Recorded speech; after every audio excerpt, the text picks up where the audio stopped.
Homeopathic doctors point কর্তৃক আয়োজিত আজকের অনলাইন উন্মুক্ত ক্লাসে উপস্থিত প্রিয় চিকিৎসক সহযোদ্ধা বন্ধুরা, সবাইকে অনেক অনেক শুভেচ্ছা এবং সালাম। আসসালামু আলাইকুম। আমার স্ক্রিনটা শেয়ার হয়েছে কিনা যদি একটু বলেন আমাকে। আপনারা কি দেখতে পাচ্ছেন আমার স্ক্রিনটা?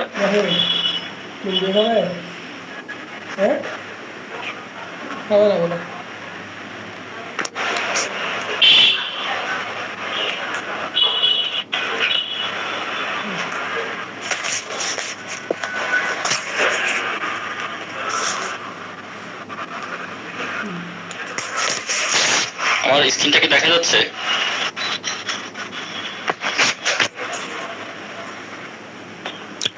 জি স্যার, দেখা যাচ্ছে স্যার।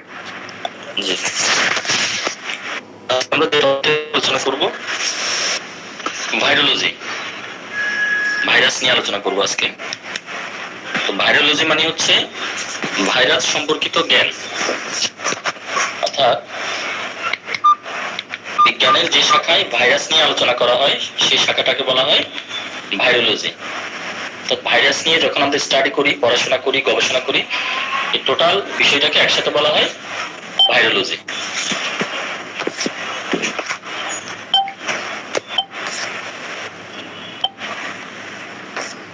আচ্ছা, তো ভাইরাসটা আসলে কি? ভাইরাসটা হচ্ছে একটা ইনফেকশাস এজেন্ট, অর্থাৎ সংক্রমণকারী একটা কিছু, একটা বস্তু বা একটা কিছু। এটা কোন একটা হোস্ট বা একটা কোন একটা পোষক দেহে এরা রেপ্লিকেট করতে পারে, অর্থাৎ এরা সংখ্যা বৃদ্ধি করতে পারে। এবং এই ভাইরাসটা কিন্তু ব্যাকটেরিয়া, উদ্ভিদ এবং প্রাণী সবাইকে আক্রমণ করতে পারে।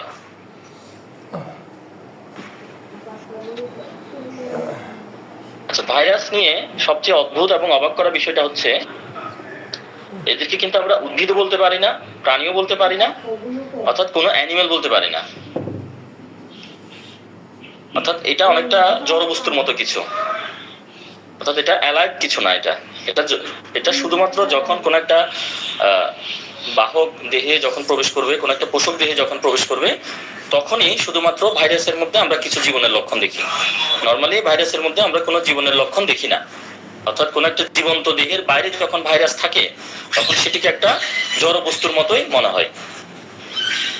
দেখেন ভাইরাস নিয়ে কি বলা হচ্ছে, don't belong to any kingdom, it's not a plant or an animal, it's not a fungi, protist or bacteria. তাহলে what is a virus? Virus আসলে কি? ভাইরাস হচ্ছে এমন একটা ক্ষুদ্র, অতি ক্ষুদ্র মাইক্রো অর্গানিজম যেটা হিউম্যান, অ্যানিম্যাল এবং হচ্ছে বিভিন্ন রকম প্ল্যান্ট বা উদ্ভিদকে অ্যাটাক করতে পারে। এটা ভাইরাস নিজেরাই কিন্তু রিপ্রোডাক্ট করতে পারে না। এরা যখনই রিপ্রোডাক্ট করে, বংশবৃদ্ধি করে, তখন এদের কোন একটা সেল লাগে, কোন একটা জীবন্ত, কোন একটা দেহ এদের লাগে। কোন জীবন্ত দেহের সহায়তা ছাড়া, জীবন্ত দেহে অবস্থান না করে এরা কি করতে পারে না, এদের বংশবৃদ্ধিটা করতে পারে না।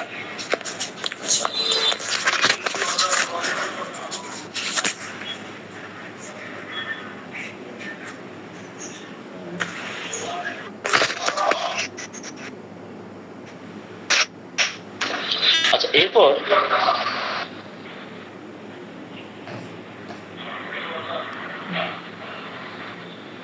এখন ভাইরাস কিন্তু বিভিন্নভাবে সংক্রমিত করে থাকে। বিশেষ করে সাধারণ মানুষ যারা ভাইরাসের কথা জানতো না, তারা কোভিড সিচুয়েশনের পর থেকে এই ভাইরাস শব্দটার সাথে খুব বহুলভাবে পরিচিত হয়ে গেছে সবাই। এমন কোনো মানুষ নাই যে ভাইরাস কথাটা বা শব্দটা শুনে নাই। তাহলে ভাইরাসটা কিভাবে অ্যাটাক করছে? ভাইরাস অ্যাটাক করার কিছু পাথ আছে, কিছু পথ আছে। এটি বাতাসের মাধ্যমে, ডিরেক্ট কন্টাক্টের মাধ্যমে, খাবারের মাধ্যমে সংক্রমিত হতে পারে। যারা ভালো হাইজিন মেনটেন যারা করে না, এবং বলা হচ্ছে ভাইরাস বিরোধী যে ভ্যাকসিনগুলো যারা দেয় না, তাদের মধ্যে ভাইরাস আক্রান্ত হওয়ার একটা চান্স থাকে। এখানে ভ্যাকসিনের বিষয়ে অবশ্য আমাদের অনেক হোমিওপ্যাথির মধ্যে দ্বিমত আছে। আচ্ছা, আমি প্রচলিত বিষয়টাই বললাম। এখানে ছবিতে যাকে দেখতে পাচ্ছেন একজন বায়োলজিস্ট, একই সাথে একজন ভাইরোলজিস্ট, অর্থাৎ যিনি ভাইরাস সম্পর্কে জ্ঞান রাখেন, অ্যান্ড্রি লোফ। অ্যান্ড্রি লোফ ভাইরাস সম্পর্কে কি বলে সেটা একটু আমরা জানি। এটা 1952 সালের কথা। 1952 সালে বিজ্ঞানী অ্যান্ড্রি লোফ উল্লেখ করেন যে ভাইরাস আসলে জীব নয়, জড়ও নয়। এ ভাইরাস ইজ এ ভাইরাস, অর্থাৎ ভাইরাস ভাইরাসই। এটা জীব বলা যাচ্ছে না, আবার জড় বস্তুও বলা যাচ্ছে না, অর্থাৎ দুইটার মাঝামাঝি কিছু, বা এক সময় এটা এক এক ধরনের বৈশিষ্ট্য প্রদর্শন করে। এরপর বার্থ ম্যানুয়ালের 7th এডিশনে আমরা ভাইরাসের একটা সংজ্ঞা দেখি, যেখানে বলা হচ্ছে ক্ষুদ্রাকার ব্যাকটেরিয়া প্রতিরোধক ছাঁকনি দিয়ে চলাচলে সক্ষম রোগ সৃষ্টিকারী প্রতিনিধি, যা শুধু জীবন্ত পোষক কোষে সংখ্যা বৃদ্ধি করে এবং মিউটেশনের মাধ্যমে নতুন স্ট্রেন সৃষ্টি করে, তাকে ভাইরাস বলে।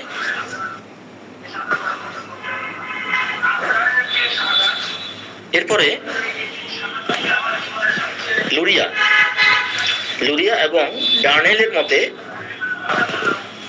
ভাইরাস এমন একটি সত্তা যা নিউক্লিক অ্যাসিড, ডিএনএ অথবা আরএনএ দ্বারা তৈরি এবং জীবন্ত পোষক কোষের অভ্যন্তরে পোষক কোষের সংশ্লেষণকারী উপকরণ ব্যবহার করে এরা সংখ্যা বৃদ্ধি করে থাকে। এবং আরেকজন গবেষকের কথাটা আমরা একটু শুনি। প্লিজার এট অল 1993 সালে এই সংজ্ঞাটা দিয়েছেন। অকোষীয় অতি আণুবীক্ষণিক সংক্রামক সত্তা যেটা নিউক্লিক অ্যাসিড, ডিএনএ অথবা আরএনএ দ্বারা গঠিত এবং শুধু জীবন্ত পোষক কোষে সংখ্যা বৃদ্ধি করতে সক্ষম, এরূপ সত্তাকেই বলা হচ্ছে ভাইরাস।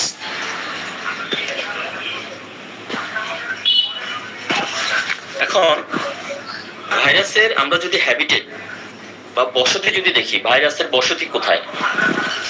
ভাইরাস কিন্তু জলে, স্থলে অর্থাৎ প্রকৃতির সর্বত্রই বিরাজমান। এটা প্রোক্যারিওটস থেকে শুরু করে আমাদের বায়োস্ফিয়ারের সব জায়গায় এই সত্তাটা বিরাজ করে।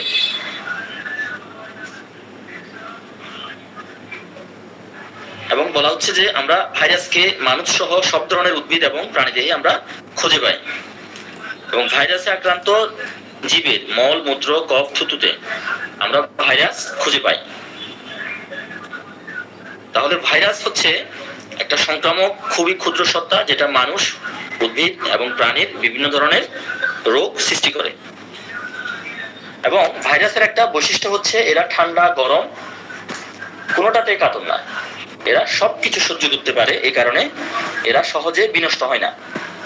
পরিবেশে যখন থাকে, কোনো একটা বাহ্যিক পরিবেশে যখন থাকে, তখন সেটা মৃতের মতো থাকে। আর যখন কোনো জীবিত কোনো দেহে যখন তারা প্রবেশ করে, তখন তারা জীবের মতো বা জীবিত আচরণ করে।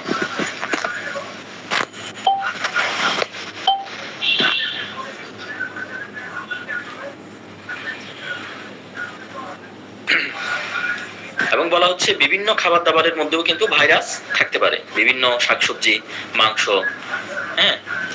এগুলো থাকতে পারে। এবং এগুলো ব্যাকটেরিয়ার যে গ্রোথ হয়, সেই গ্রোথ গুলোকে অনেক সময় ঠেকিয়ে দেয়।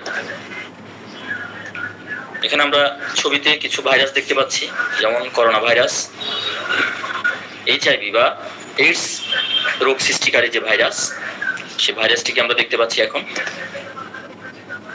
ভাইরাসের নেচার যদি আমরা দেখি, ভাইরাসের নেচার গুলো যদি আমরা দেখি, ভাইরাসের অর্থাৎ কি বলবো, এটা কি প্রকৃতি, স্বভাব বা প্রকৃতি যাই বলি, তো আসলে ভাইরাস জীবিত, জীব নাকি জড়, ভাইরাস জীব নাকি জড়, এটা নিয়ে কিন্তু মানে অনেক বিতর্ক আছে। এবং বিজ্ঞানের ভাইরাসের প্রকৃতি নির্ণয় করাটা অনেক কঠিন এবং জটিল একটা ব্যাপার, দুরূহ এবং জটিল একটা ব্যাপার হয়ে দাঁড়িয়েছে। ভাইরাস জীব নাকি জড়, এই বিষয়টা নির্ণয় করাটা তাদের জন্য খুবই কঠিন হয়ে গেছে। এবং বলা হচ্ছে জীব জগতের প্রান্ত সীমায় অবস্থিত এই ভাইরাস শুধু যে তাদের সূক্ষ্ম আকৃতির জন্য স্বতন্ত্র সেটা নয়, বরং এরা আরো কিছু বৈশিষ্ট্যের অধিকারী। এখানে বলা হচ্ছে ভাইরাসে যেমন রয়েছে জীবনের সক্রিয় ধর্ম, অপরদিকে রয়েছে জ্বরের নিষ্ক্রিয়তা। সেজন্য ভাইরাসের প্রকৃতি আজও রহস্যময়। এবং এই যে ভাইরাসের একটা প্রকৃতি বা নেচার, এই নেচার নিয়ে দুইটা থিওরি আছে। আমরা দুইটা থিওরি দেখি, একটা হলো মলিকিউল থিওরি আর একটা হলো অর্গানিজমস থিওরি। এই মলিকিউল থিওরিটা কি আসলে? মলিকিউল থিওরি বলতে ভাইরাস হচ্ছে এক ধরনের মলিকিউল বা রাসায়নিক অণু, এটা বলা হচ্ছে। এবং বলা হচ্ছে ভাইরাস প্রোটিন এবং নিউক্লিক অ্যাসিড নির্মিত জড় রাসায়নিক উপাদান দিয়ে তৈরি। এবং বলা হচ্ছে ভাইরাস কণার আকার প্রোটিন ও নিউক্লিক অ্যাসিড কণার আকারের সমান। ভাইরাস কণার আকৃতি, ভৌত রাসায়নিক গুণাবলী হুবহু একই রকম। এবং বলা হচ্ছে সেন্ট্রিফিউজ যন্ত্রের সাহায্যে ভাইরাসকে আলাদা করা যাবে, আবার রাসায়নিক পদার্থের মতো কেলাসিত করা যাবে।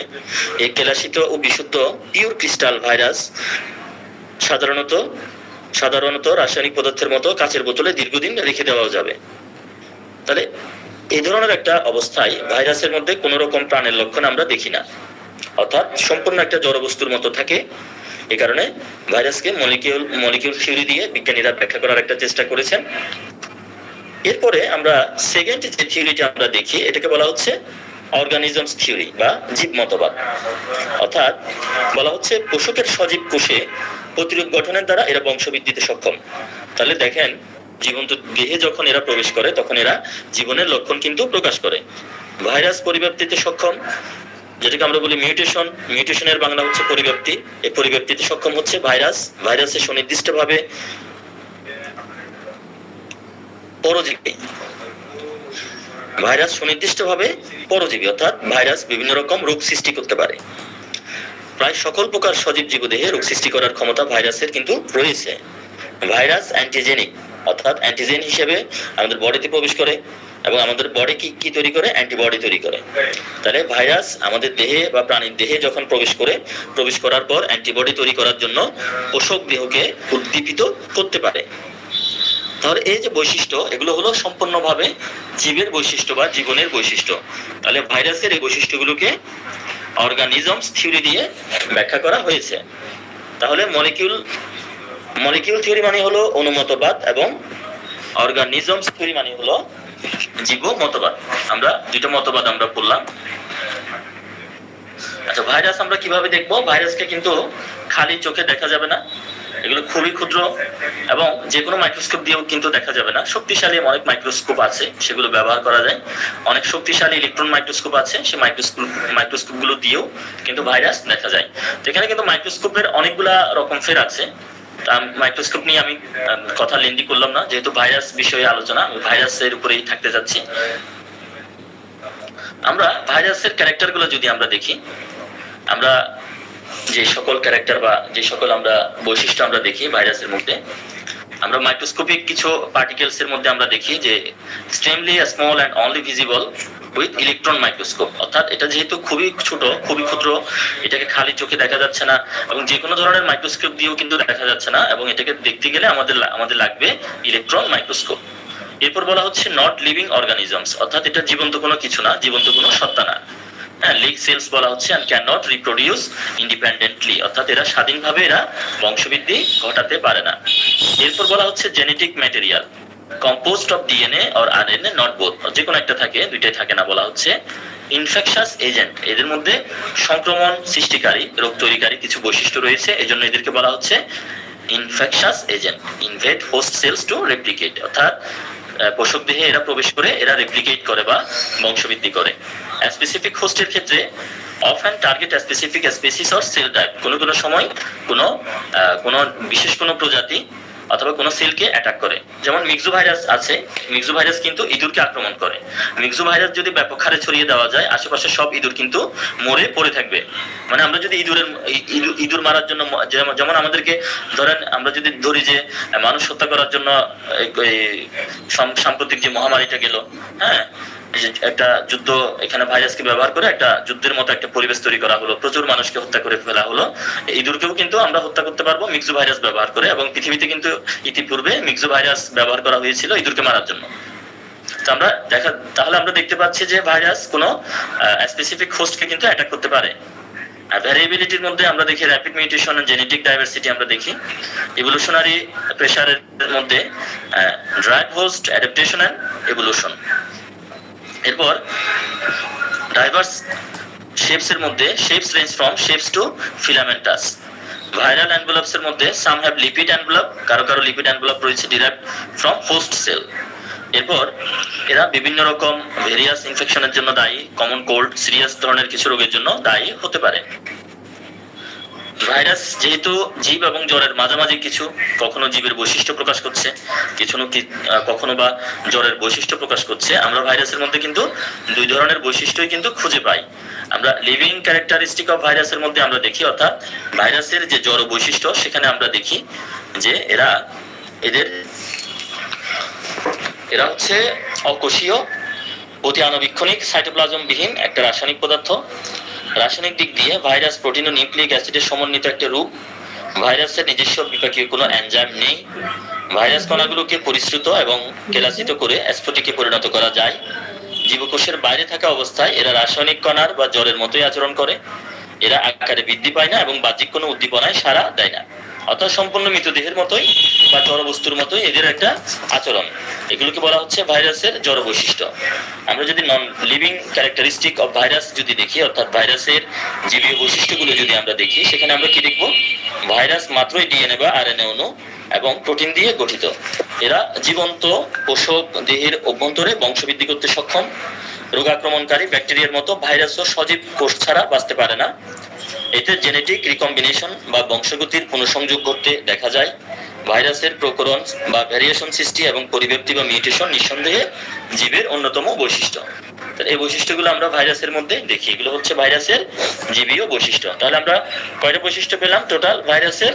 আমরা ভাইরাসের দুইটা বৈশিষ্ট্য পাচ্ছি, একটা হলো ভাইরাসের জড় বৈশিষ্ট্য, আরেকটা হলো কি ভাইরাসের জীবীয় বৈশিষ্ট্য, লিভিং ক্যারেক্টার আরেকটা নন লিভিং ক্যারেক্টার। এখন ভাইরাসের আরো কিছু ক্যারেক্টার আমরা দেখি। ভাইরাসে নিউক্লিক অ্যাসিড থাকে, সেটা ডিএনএ হতে পারে, আরএনএ হতে পারে। প্রোটিন কোড থাকতে পারে। প্রোটিন কোডে আমরা দেখি ক্যাপসিড, এটাকে বলা হচ্ছে ক্যাপসিড। ক্যাপসিড নামক কোড থাকে। কোন কোন ভাইরাসের আবার এনভেলপ থাকে, যেমন ইনফ্লুয়েঞ্জা, চিকেন পক্স, হারপিস, এগুলোর এনভেলপ থাকে আর কি। এরপর ভাইরাসের শেপ যদি আমরা দেখি, পাশে আমরা বিভিন্ন রকম ভাইরাসের শেপ দেখতে পাচ্ছি, দেখেন বিভিন্ন আকৃতির, গোলাকার, ষড়ভুজাকার, বিভিন্ন আকৃতির আমরা দেখি। 20 ট্রায়াঙ্গুলার ফেসেস এক্স, এখানে হারপিস, চিকেন পক্স, পোলিও। কেলিক্সের ক্ষেত্রে কয়েল স্প্রিং, আমরা র্যাবিস, মিজেলস, টোবাকো, এগুলো আমরা দেখি। কয়েলের মতো অনেকটা পেঁচানো টাইপের। এদিকে অনেকটা নিচে ডান পাশে দেখেন ছবিতে দেখানো হয়েছে এগুলো। আচ্ছা, এরপর আসি আমরা ভিরিয়ন এবং নিউক্লিয় ক্যাপসিড নিয়ে। ভিরিয়নটা আসলে কি? ভিরিয়ন বলতে আমরা বুঝি এটা একটা ভাইরাসের একটা টার্ম। বিশেষ করে নিউক্লিক অ্যাসিড এবং ক্যাপসিডের সমন্বয়ে গঠিত একটি সংক্রমণক্ষম সম্পূর্ণ ভাইরাস কণাকে বলা হয় ভিরিয়ন। আর সংক্রমণ ক্ষমতাবিহীন ভাইরাস কণাকে বলা হয় নিউক্লিয় ক্যাপসিড। এখানে নিউক্লিয় ক্যাপসিডের অবস্থান দেখানো হলো ঠিক মাঝামাঝি।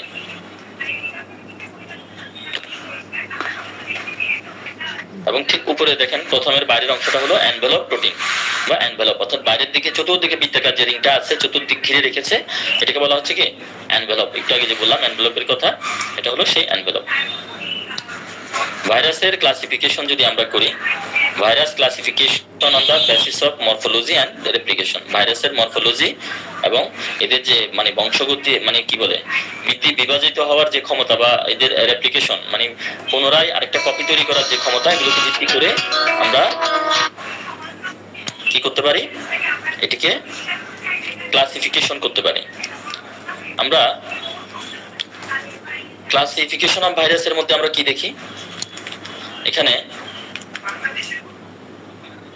Virus can be classified by following characteristic, অর্থাৎ ভাইরাসকে আমরা কিছু বৈশিষ্ট্য দেখে আমরা ক্লাসিফাই করতে পারি। জেনেটিক ম্যাটেরিয়াল, ডিএনএ নাকি আরএনএ আছে। ডিএনএ থাকলে আমরা বলবো ডিএনএ ভাইরাস, আরএনএ থাকলে আমরা বলবো আরএনএ ভাইরাস। তাহলে আমরা জেনেটিক ম্যাটেরিয়াল দেখে ভাইরাসকে বিভক্ত করতে পারি। শেপ অর ক্যাপসিড, অর্থাৎ ক্যাপসিডের শেপগুলো কেমন, এগুলো দেখে আমরা এক একটা ভাইরাসকে এক একভাবে ক্লাসিফাইড করতে পারি।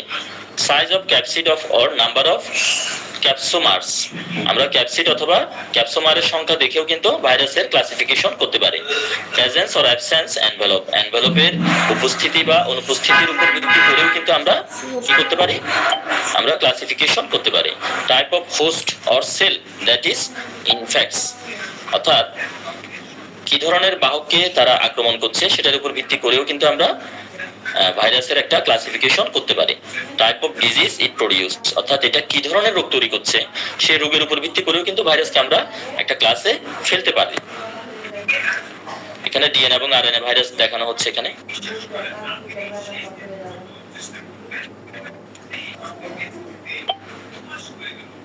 আচ্ছা, এখানে বিভিন্ন রকম সিমেট্রি দেখানো হয়েছে, অর্থাৎ এদের বিভিন্ন স্ট্রাকচার দেখানো হয়েছে। এখানে ডিএনএ ভাইরাসের দেখেন স্ট্রাকচার দেখানো হয়েছে, এবং এখানে দেখেন ডান পাশে আরএনএ ভাইরাসের স্ট্রাকচার দেখানো হয়েছে। এগুলো কি ধরনের স্ট্রাকচার, এখানে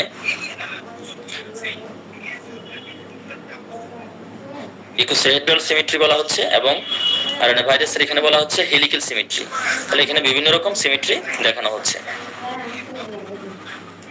আমরা ভাইরাসের যদি ক্লাসিফিকেশনটা যদি আমরা করি, ভাইরাসের ক্লাসিফিকেশন করলে আমরা দুই ধরনের ভাইরাস দেখি, একটা দেখি এনভেলপ ভাইরাস আর একটা নেকেড ক্যাপসিডওয়ালা ভাইরাস। আমরা দুই রকম ভাইরাস দেখি। এনভেলপ ভাইরাসের মধ্যে আমরা পক্স, হারপিস, হ্যাপেড না দেখি, এবং নেকেড ভাইরাসের মধ্যে আমরা পোলিওমা বা প্যাপিলোমা, এডিনো এবং পারভো এগুলো দেখি আমরা। এবং আরএনএ ভাইরাসের মধ্যে আমরা এখানে plus RNA, minus RNA, plus minus RNA, plus RNA via DNA এই ধরনের দেখতে পাচ্ছি এখানে।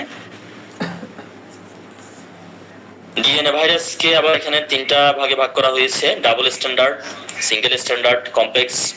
ডাবল স্ট্যান্ডার্ডকে আবার দুই ভাগে ভাগ করা হয়েছে, এনভেলপ এবং নন এনভেলপ। সিঙ্গেল স্ট্যান্ডার্ডকে আবার বলা হচ্ছে নন এনভেলপ, আবার কমপ্লেক্সকে বলা হচ্ছে এনভেলপ। এখানে এনভেলপের মধ্যে আমরা পাচ্ছি হারপিস, ভিরিডি এবং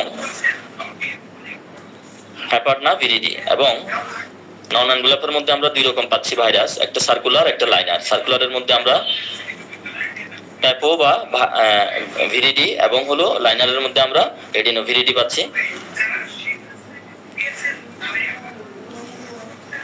এটা তো বললামই আর ভাইরাস। এখন আমরা ভাইরাসের বিভিন্ন টাইপ যদি আমরা দেখি, হেলিক্যাল ভাইরাস দেখেন এখানে অনেকটা, এটা অনেকটা টোবাকো মোজাইক ভাইরাস বলা হচ্ছে এটাকে, টোবাকো মোজাইক ভাইরাস।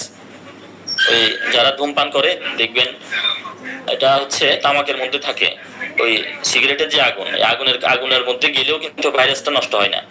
সিগারেট খোর যারা আছে, সিগারেট যারা খায়, তাদের হাতের আঙুলে কিন্তু ওই ভাইরাসটা লেগে যায়। ওই ভাইরাসটা হাতের আঙুলের মাধ্যমে অন্য জায়গায় সংক্রমিত হয়। যারা সিগারেট খায়, বিশেষ করে তামাক পাতায় থাকে এই ভাইরাসটা, এবং এটা বহু বছর কিন্তু টিকে থাকে, খুব সহজে ডেস্ট্রয় হয় না। হেলিকো ভাইরাস বলা হচ্ছে এখানে। দেখেন সাইজটা, দেখেন দেখেন। সেকেন্ড যেটা, এরপরে এটা হলো পলিহেডারাল ভাইরাস বলা হচ্ছে এটাকে, হ্যাঁ, এডিনো ভাইরাসের মতো। এডিনো ভাইরাস এটা নিউমোনিয়ার মতো অবস্থা তৈরি করে। এরপরে থার্ড যেটা, এটাকে ফেরিক্যাল ভাইরাস বলা হচ্ছে। এটা এই করোনা ভাইরাস, করোনা ভাইরাসের স্ট্রাকচার এরকম, ফেরিক্যাল ভাইরাস। এরপরে যেটা সর্বশেষ দেখেন, এখানে মাকড়সার মতো দেখেন কিছু উপাঙ্গ দেখা যাচ্ছে, টেল ফাইবার। আমরা টি2 ফাস্ট ব্যাকটেরিয়ার গঠন যদি সুযোগ থাকে আজকে আলোচনা করব। কমপ্লেক্স ভাইরাস, এটাকে ব্যাকটেরিয়া ফাস্ট বলে, মানে এই ভাইরাসগুলো ব্যাকটেরিয়াকে খেয়ে ফেলতে পারে। একদম বাম পাশে দেখেন, বাম পাশে যেটা একদম বামে, এটাকে বলা হচ্ছে কি কমপ্লেক্স ভাইরাস। ব্যাকটেরিয়া ফাস্ট বলা হচ্ছে, ব্যাকটেরিয়াকে এই ভাইরাসগুলো খেয়ে ফেলতে পারে। তাহলে এই ভাইরাসগুলো ব্যাকটেরিয়াকে খেয়ে ফেলতে পারে। এবং হচ্ছে দেখেন আমাদের ভাইরাস কিন্তু শুধু আমাদের রোগ তৈরি করে সেটাও না, আমাদের জন্য ক্ষতিকর ব্যাকটেরিয়াকে ধ্বংস করে আমাদেরকে বিভিন্ন রোগ থেকে কিন্তু সেভও করে। এদের লেজ থাকে, এদের টেল সিট থাকে, টেল ফাইবার থাকে, হ্যাঁ, সেল মেমব্রেন এগুলো থাকে। এগুলো আমরা একটু পরে আলোচনা করব ইনশাআল্লাহ। আমরা এই হিউম্যান ডিজিজ তৈরি করতে পারে যে ভাইরাসগুলা, ডিএনএ ভাইরাস, আরএনএ ভাইরাস, উভয় ধরনের ভাইরাসই হিউম্যান ডিজিজ তৈরি করতে পারে। ডিএনএ ভাইরাসের মধ্যে আমরা দেখি রেসপিরেটরি ডিজিজ আমরা দেখি, মানে শ্বাসতন্ত্রের রোগ তৈরি করতে পারে। স্মল পক্স তৈরি করতে পারে, চিকেন পক্স তৈরি করতে পারে, মনোনিউক্লিওসিস এবং কোল্ড শোর তৈরি করতে পারে। আরএনএ ভাইরাসগুলো AIDS, influenza, common cold, polio, measles বা হাম এবং র্যাবিস, কুকুরে কামড় দিলে যেটা হয় জলাতঙ্ক, এগুলো কিন্তু আরএনএ ভাইরাসের কারণে হতে পারে। তাহলে এখানে আবারও দেখালাম ডিএনএ ভাইরাস এবং আরএনএ ভাইরাস। এখানে রোগের ভিত্তিটা আলাদা করা হলো। ডিএনএ ভাইরাস হলো herpes simplex, varicella zoster, human papilloma, pox virus, HSV 678, Epstein Barr, parvo virus, hepatitis B. RNA ভাইরাসের মধ্যে আমরা পাচ্ছি retro virus, toga virus, flavi virus, paramyxo virus, hepatitis এসিই, পিকো না ভাইরাস। এবার একটু ফাংশন অফ ভাইরাসটা দেখব। ভাইরাস হচ্ছে কিভাবে কাজ করে, ভাইরাসের কাজগুলো আসলে কি। ভাইরাস হচ্ছে একটা প্যারাসাইটিক বায়োলজিক্যাল অ্যান্টিটিস, অর্থাৎ এটা রোগ সৃষ্টিকারী একটা জৈবিক একটা সত্তা, যেটা বলা হচ্ছে that rely on host cells to reproduce. মানে এটা কোনো একটা বাহক বা পোষক কোষে যদি প্রবেশ করে সেটা রিপ্রোডিউস করতে পারে পুনরায়, সেখান থেকে আরেকটা ভাইরাস তৈরি হতে পারে। তারপর এটা cellular machinery to replicate its genetic material and generate new viral particles. This often result in cellular damage and can trigger disease in host. অর্থাৎ হিউম্যান, অ্যানিম্যাল এবং হচ্ছে বিভিন্ন রকম যে প্ল্যান্টস আছে, উদ্ভিদ, এদের মধ্যে এগুলো রোগ তৈরি করতে পারে।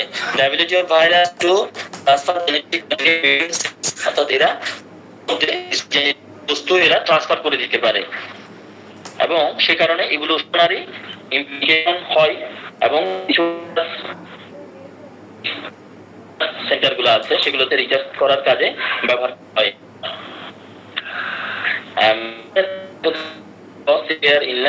ইনফেক্টেড অর্গানিজম, অর্থাৎ কিছু কিছু ভাইরাস প্যাথোজেন বা উপাদান হিসেবে কাজ করে, যেগুলো খুব মারাত্মক ধরনের কিছু রোগ ব্যাধি পয়দা করতে পারে। তো আমরা ছবিতে যে ভাইরাসটা দেখতে পাচ্ছি, এটা টি2 ফাজ ভাইরাসের একটা গঠন।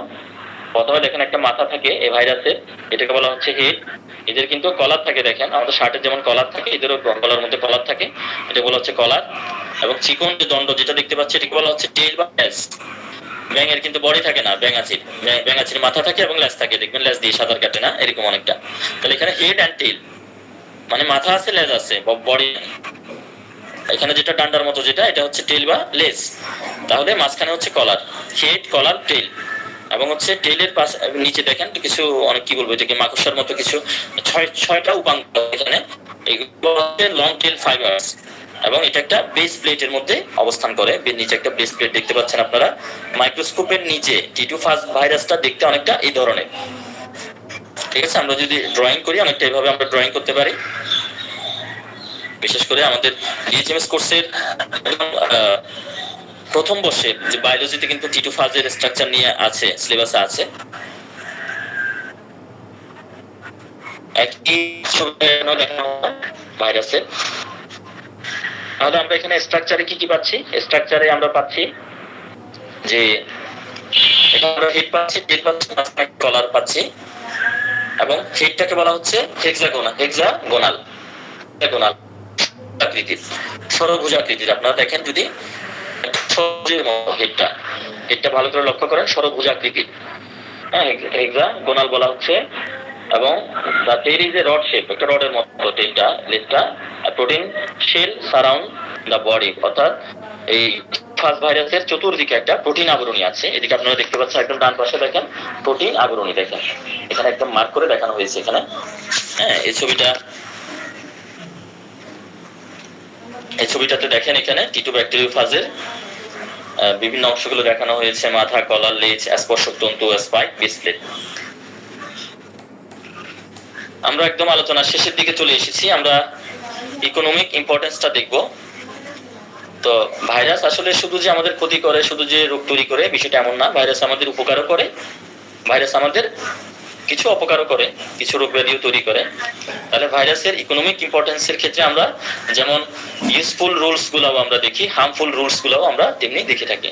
তাহলে ইউজফুল রুলস এর মধ্যে আমরা কি কি দেখি, যে ভাইরাসের দিয়ে আসলে অ্যান্টিডোট তৈরি করা হয়, ভ্যাকসিন তৈরি করা হয়, যেমন পক্স, মাম্পস, পোলিও, জন্ডিস, এগুলোর জন্য ভাইরাস দিয়ে কি করা হয়, ভ্যাকসিন তৈরি করা হয়। এবং ক্ষতিকর পোকামাকড় মারার জন্য কিন্তু এই ভাইরাসটা ব্যবহার করা হয়। ক্ষতিকর বিভিন্ন পোকামাকড়কে মেরে ফেলার জন্য আমরা ভাইরাস ব্যবহার করতে পারি।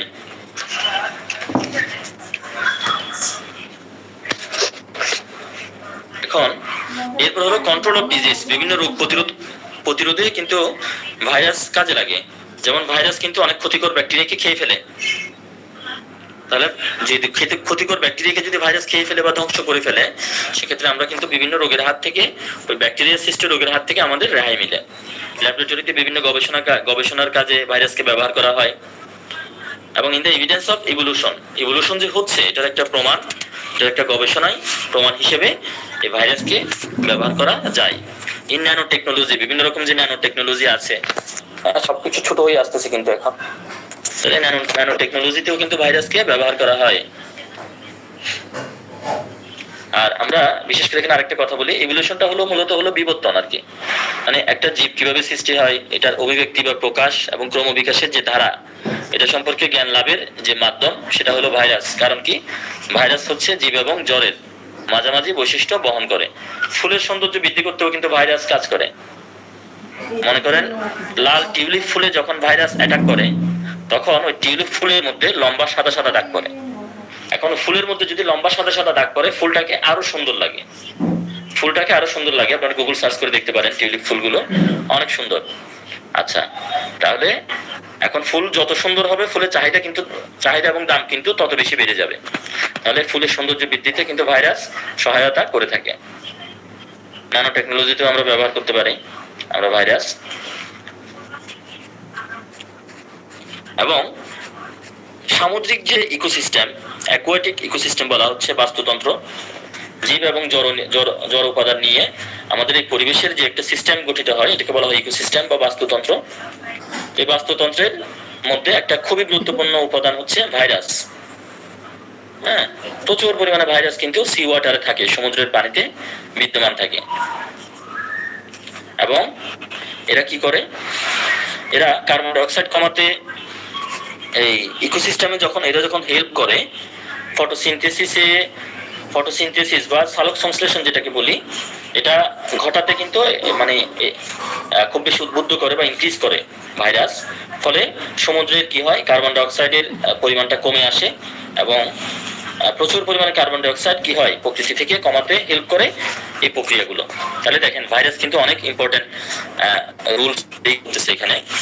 এখন আমরা দেখবো হার্মফুল রুলস, যে কারণে আমরা ভাইরাসকে পছন্দ করি না, বা ভাইরাস রোগ সৃষ্টি করে এই কারণে আমরা পছন্দ করি না। বিভিন্ন কোল্ড, ঠান্ডা লাগে অনেকের, ইনফ্লুয়েঞ্জা হয়, মাম্পস হয়, দেখবেন মুখের এক পাশ ফুলে যায়, হ্যাঁ মাম্পস হয়ে যায় অনেকের, পক্স হয়, পোলিও হয়ে যায়, পাগুলো বেঁকে যায়, ইউলো ফিভার হয়, হার্পিস হয়, এইডস, এগুলো সবগুলো হয় ভাইরাসের অ্যাটাকের কারণে। তাহলে ভাইরাসের অ্যাটাকের কারণে যে রোগগুলো হয়, এই রোগের কারণে প্রচুর মানুষ মারা যায়, ইকোনমিক এফেক্ট পড়ে। যেমন আফ্রিকাতে ইবোলা নামে একটা ভাইরাস বের হয়েছে, ইবোলা আপনারা জানেন। ইবোলা ভাইরাসের কারণে কিন্তু ইকোনমিক লস হয়েছে প্রায় 1.6 বিলিয়ন, মানে হিউজ অ্যামাউন্ট কিন্তু ক্ষতির শিকার। The virus destroys plenty of bacteria which is useful for humans. অর্থাৎ মানুষের জন্য যে উপকারী ব্যাকটেরিয়া রয়েছে, অনেক সময় ভাইরাস কিন্তু সেই উপকারী ব্যাকটেরিয়াগুলোকেও ধ্বংস করে ফেলে। তাহলে এটা আমাদের জন্য একটা ক্ষতির কারণ, এটা একটা ইকোনমিক্যাল একটা অ্যাসপেক্ট আছে এখানে। ভাইরাস ক্যান কজ, আচ্ছা ডিস্ট্রাকটিভ ইনফ্লুয়েন্স রয়েছে হিউম্যান সোসাইটির মধ্যে ভাইরাসের, এবং বলা হচ্ছে এটাকে বায়োলজিক্যাল ওয়ারফেয়ার হিসেবে, উইপন হিসেবে ব্যবহার করা যায়। বিশেষ করে কোভিডের সময় যে কোভিড ভাইরাসের যে ব্যবহারটা বলা হচ্ছে, এটা ল্যাবে তৈরি করা হয়েছে এবং এটা দিয়ে প্রচুর পরিমাণে মানে মানব জাতির উপর প্রয়োগ করা হয়েছে জনসংখ্যা কমিয়ে আনতে, এবং চীন এই অস্ত্রটা ব্যবহার করেছে। তাহলে বায়োলজিক্যাল ওয়ারফেয়ার বা উইপন হিসেবে কিন্তু ভাইরাসের একটা ব্যবহার আছে। আচ্ছা, এবং আমাদের হোমিওপ্যাথরা কিন্তু এই কোভিড ভাইরাসের আক্রমণের শিকার হওয়া যে পেশেন্ট, তাদের যে ফ্লুইড আছে, দেহের যে ফ্লুইড বা শ্লেষ্মা বলেন, হ্যাঁ তাদের যে স্পুটাম বলেন, এগুলো কালেক্ট করে সেখান থেকে কিন্তু কোভিডিনাম নামে একটা ওষুধও কিন্তু তৈরি করেছে। আমরা কিন্তু সেটা মানব কল্যাণে কাজে লাগিয়েছি, ভাইরাসের আক্রমণে সৃষ্ট রোগের ক্ষরণকে। আমরা যদি ডিএনএ ভাইরাস এবং আরএনএ ভাইরাসের পার্থক্যটা যদি আমরা দেখি, সেখানে আমরা দেখব যে এখানে আরএনএ ভাইরাসকে বলা হচ্ছে মূলত উদ্ভিদের ভাইরাস হলো প্রাণীতে রোগ সৃষ্টি করে। আর আরএনএ ভাইরাস নিউক্লিক অ্যাসিড হিসেবে আরএনএ থাকে আরএনএ ভাইরাসে। ডিএনএ ভাইরাসের মধ্যে নিউক্লিক অ্যাসিড হিসেবে সাধারণত ডিএনএ থাকে। আর উদ্ভিদ দেহে বংশবৃদ্ধি করে উদ্ভিদ ভাইরাস, আর সাধারণত প্রাণী দেহে বংশবৃদ্ধি করে প্রাণী ভাইরাস বা ডিএনএ ভাইরাস। আরএনএ ভাইরাসে প্রোটিন এবং নিউক্লিক অ্যাসিড থাকে, আর ডিএনএ ভাইরাস বা প্রাণী ভাইরাসের মধ্যে প্রোটিন, নিউক্লিক অ্যাসিড ছাড়াও লিপিড, তামা, বায়ুগুলো। উদ্ভিদ ভাইরাসকে পতঙ্গ কর্তৃক সৃষ্ট ক্ষতের মাধ্যমে এই ভাইরাসটা পোষক দেহে প্রবেশ করে। আর প্রাণী ভাইরাসের ক্ষেত্রে ফ্যাগোসাইটোসিস প্রাণী করে দণ্ডাকার এবং সূত্রাকার হয়। প্রাণী ভাইরাস সাধারণত ঘনবস্তুর মতো এবং বহুভুজাকার হয়।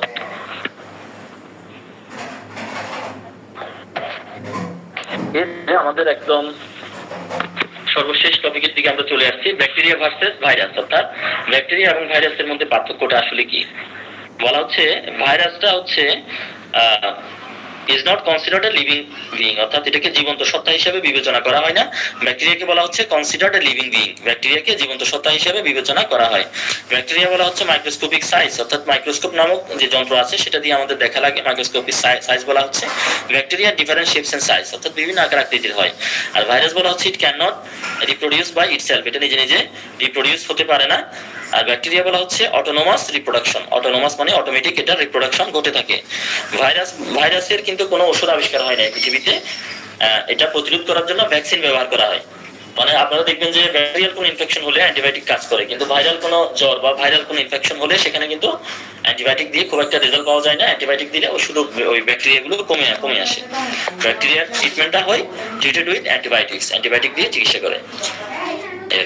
কিন্তু হোমিওপ্যাথিতে দেখেন মজার বিষয়, আমাদের ভাইরাস হোক বা ব্যাকটেরিয়া হোক, আমরা উভয় ধরনের সমস্যা কিন্তু আমাদের মেডিসিন দিয়ে আমরা ভালো করে ফেলতে পারি, আমরা সারাতে পারি।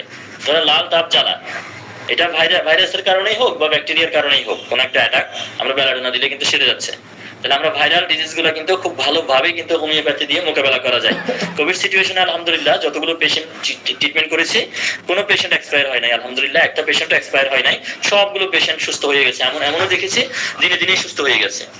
কোভিড অ্যাটাক পেশেন্ট দিনে দিনে সুস্থ। তো আমরা মানে মহামারীর সময় বিশেষ করে আমাদের এটাকে কি বলে, মহামারীর সময় কমন যে ওষুধটা আমরা ব্যবহার করি, এটার একটা টার্ম আছে, কি বলতে পারবেন? জেনাস এপিডেমিকাস বলি আমরা। জেনাস এপিডেমিকাস হিসেবে আমরা আর্সেনিকের সিম্পটম আমরা পেয়েছিলাম। আমরা কিন্তু মহামারীর সময় হোমিওপ্যাথির একটা জয় আমরা পেতে পেরেছিলাম। তাহলে এখানে দেখেন ব্যাকটেরিয়া এক পাশে রাখা হয়েছে, ভাইরাসকে এক পাশে রাখা হয়েছে। ব্যাকটেরিয়াকে বলা হচ্ছে লিভিং অর্গানিজম, ব্যাকটেরিয়াকে বলা হচ্ছে non living organism, no cells. ব্যাকটেরিয়াকে বলা হচ্ছে ইউনিসেলুলার, ওয়ান সেল বলা হচ্ছে। ব্যাকটেরিয়া খুবই বড়, 1000 ন্যানোমিটার হইতে পারে। ভাইরাস বলা হচ্ছে 20 থেকে 30 ন্যানোমিটার হইতে পারে। ল্যাটিন অর্থটা হচ্ছে ভাইরাসের লিটল স্টিক, ছোট্ট দণ্ডাকৃতির কিছু। ভাইরাসকে বলা হচ্ছে পয়জন বা বিষ। এরপর ব্যাকটেরিয়াকে বলা হচ্ছে ইউজুয়ালি ট্রিটেড উইথ অ্যান্টিবায়োটিক্স, ভাইরাসকে বলা হচ্ছে অ্যান্টিবায়োটিক্স উইল নট ইফেক্ট দা। একই কথা এখানে, একই কথা। ব্যাকটেরিয়ার কারণে লোকালাইজড ইনফেকশন হয়, আর ভাইরাসের কারণে সিস্টেম্যাটিক ইনফেকশন হয়। তারপর হলো ব্যাকটেরিয়ার কারণে ফুড পয়জনিং, গ্যাস্ট্রাইটিস, আলসার এগুলো হইতে পারে। ভাইরাসের কারণে এইডস, কমন কোল্ড, ইনফ্লুয়েঞ্জা এই রোগগুলো হইতে পারে। এবং ব্যাকটেরিয়াটা বংশবৃদ্ধির জন্য খুব দরকার হয় না, পোষক দেহের দরকার হয় না, কিন্তু ভাইরাসের রেপ্লিকেট বা বংশবৃদ্ধি হওয়ার জন্য অবশ্যই কোন একটা পোষক দেহের দরকার হয়। তো মোটামুটি এই ছিল আলোচনা আমাদের ভাইরাস নিয়ে। যারা ছিলেন এতক্ষণ ধরে আমার আলোচনাটা শুনলেন, সবাইকে অনেক অনেক শুভেচ্ছা জানিয়ে এখানে শেষ করছি। আসসালামু আলাইকুম ওয়া রাহমাতুল্লাহ।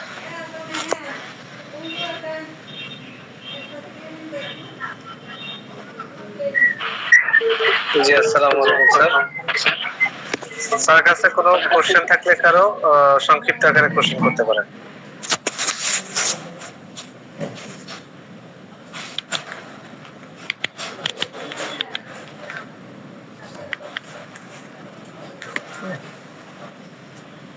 আসসালামু আলাইকুম স্যার, আমার মনে হয় কারো কোনো কোশ্চেন নাই।